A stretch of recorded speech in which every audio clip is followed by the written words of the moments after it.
खंडहर का रहस्य। निधि की चीख हवेली की दीवारों में गूंजकर खो गई। रवि, साहिल और आकाश के दिल जोर से धड़क रहे थे।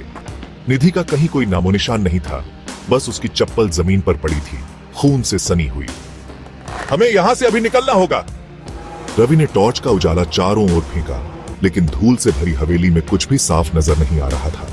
तभी उसकी नजर उस दरवाजे पर पड़ी जिस पर खून से लिखा था, बाहर जाने का सिर्फ एक तरीका है, किसी एक की बलि। Message written in blood.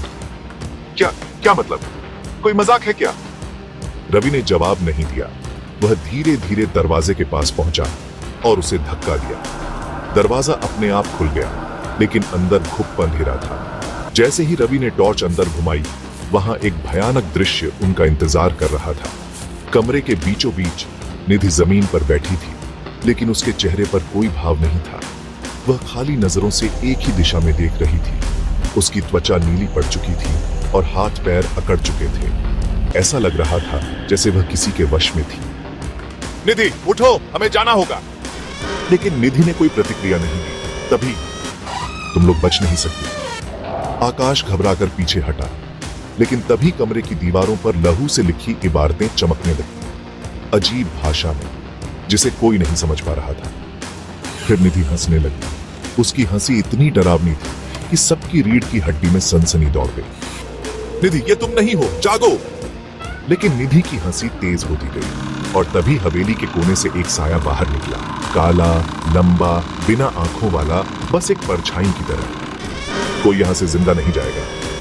तभी अचानक हवेली के सारे दरवाजे जोर जोर से पटकने लगे। खिड़कियां खुल बंद होने लगी और हवा इतनी ठंडी हो गई कि सांस लेना मुश्किल हो गया। रवि ने जल्दी से कैमरा उठाया और दरवाजे की तरफ भागने लगा। आकाश और साहिल भी उसके पीछे दौड़े, लेकिन निधि वहीं बैठी रही। निधि को छोड़कर नहीं जा सकते। रवि मुड़ा, लेकिन तभी उसने देखा निधि के शरीर से धुआं निकल रहा था और उसकी त्वचा गलने लगी थी। वो अब हमारे साथ नहीं आ सकते। रवि की आंखों में आंसू आ गए, लेकिन उनके पास वक्त नहीं था। उन्होंने दरवाजे की ओर दौड़ लगाई, लेकिन दरवाजा फिर से अपने आप बंद हो गया। और तभी कमरे में एक और चीख गूंजी। अब कौन गायब हुआ था?